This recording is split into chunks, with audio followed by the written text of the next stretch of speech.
Today we're in the old farm kitchen. I'll be showing a favorite meal we have quite often, and along the way, several different ways of making this meal. In these busy times, a good filling meal that is simple to make will help ease a busy day, maybe just a little bit. Also, I will be exposing the biggest secret that is never told by chefs, cooks, or YouTubers. So stick around while I do a talk about and divulge the greatest secret ever for cooking.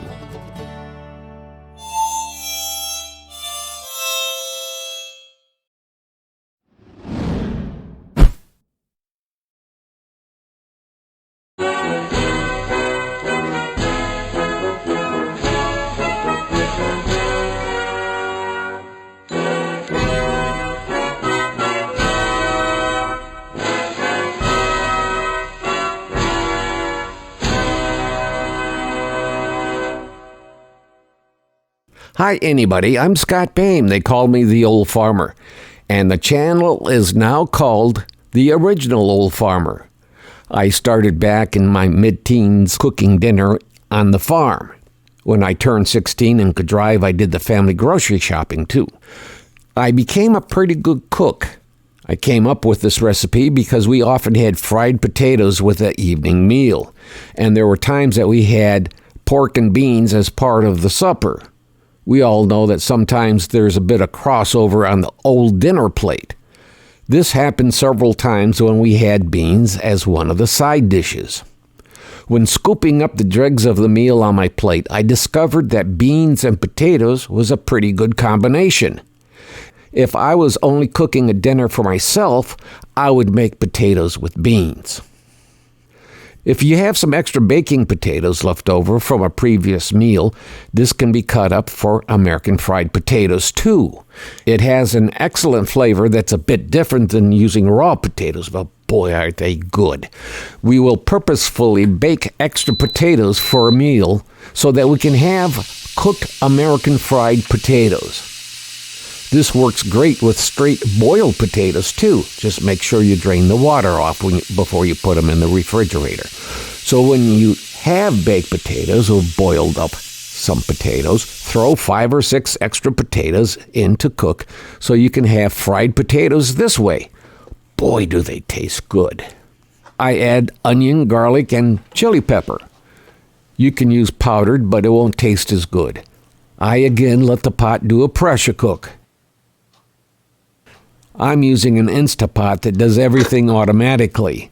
If you're using a traditional pressure cooker, follow their directions. A regular pressure cooker can be a bit scary. It's perfectly safe if you follow the directions from the maker. There are safety features built in so they will not explode. They're perfectly safe, just terribly noisy.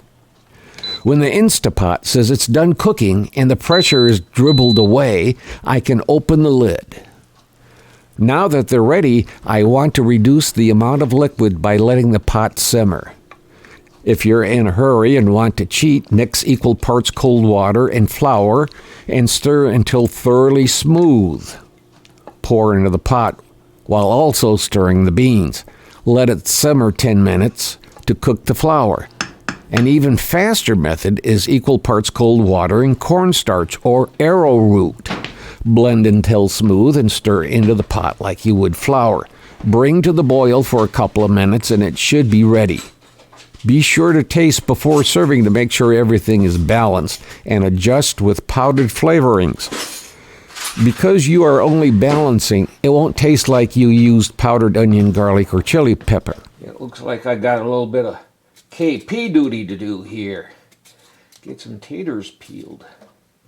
If you want the liquid even thicker, do the thickening procedure again, only using half as much water and thickening agent.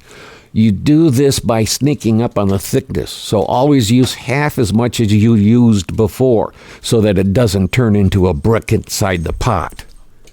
Be sure to taste before serving. Make sure everything is balanced and adjusted with powdered flavorings. Because you're only balancing, it won't taste like you used powdered onion, garlic, or chili pepper.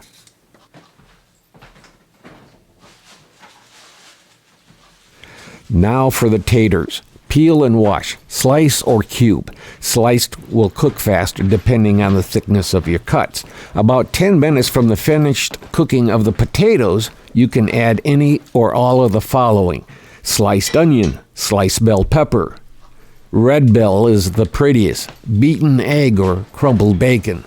Since I don't eat pork and feel better by not eating it, I don't do bacon unless it's beef bacon, which I think is a better bacon.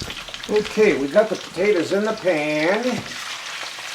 Now what I did, I forgot to start the camera. What I did is I heated the pan up, put a little bit of salt in the dry pan, then put the oil in. The salt will not burn with the grease. It'll be fine, and it helps dissolve it into the oil and gives that salt flavor without as much salt. And I didn't want to use much salt because of the beans. We had enough salt in the beans.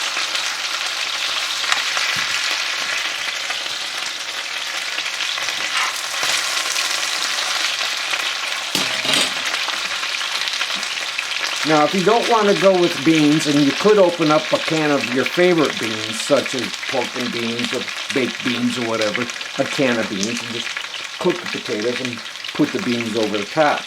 You could use maybe 3 or 4 eggs. Add a little water to it. Whip them up like scrambled eggs. When the potatoes are done, just add it in, and you have potatoes with eggs.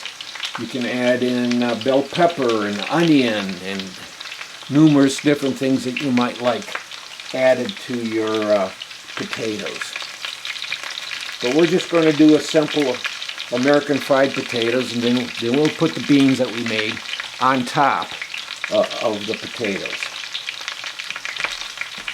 Now I won't add pepper until we get closer to the end. First of all, it will you'll lose the flavor of the pepper if you cook it too long. You want to give it enough heat to open up the flavors and the aromas, but not enough to cook it out. So you do that at the last minute. Sometimes I serve it with slices of buttered bread. Mrs. Old Farmer Marty makes a fantastic sandwich bread. It spoiled me for the store bread bought in the bread aisle. If you're having coffee and it isn't made yet, use 1.5 measure instead of your normal measure of coffee per cup. This meal is even better with a strong coffee. And now for the best kept secret for cooking. Everything is optional. It may taste different with different ingredients, but everything is optional. Now for the sell. This is a very filling meal, and it will last. It will stick to your ribs. I think you just might put this meal into your mealtime rotation. I guess it's time for me to do some supping. So, see you later. Before we go, it's important to quickly mention for all who are visiting to subscribe, ring the bell, leave a comment, and share with friends and family. Now for the most important part. Thank you to those who have subscribed. Thank you. And yes, thank you to those who are visiting. We value you too. We're trying to reach 1,000 subscribers so that we may receive a pittance from YouTube to cover expenses.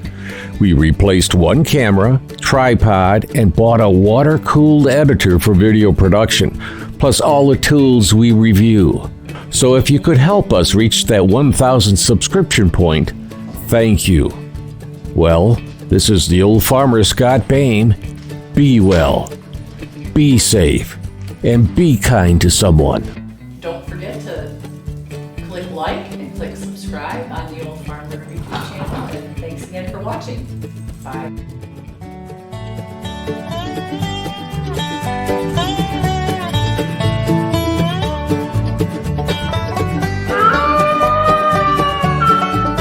The VFW National Home for Children, providing families of veterans and active duty military opportunities for growth and development in a nurturing community. Please consider a donation to help their children and families. I.C. Rhodes speaking.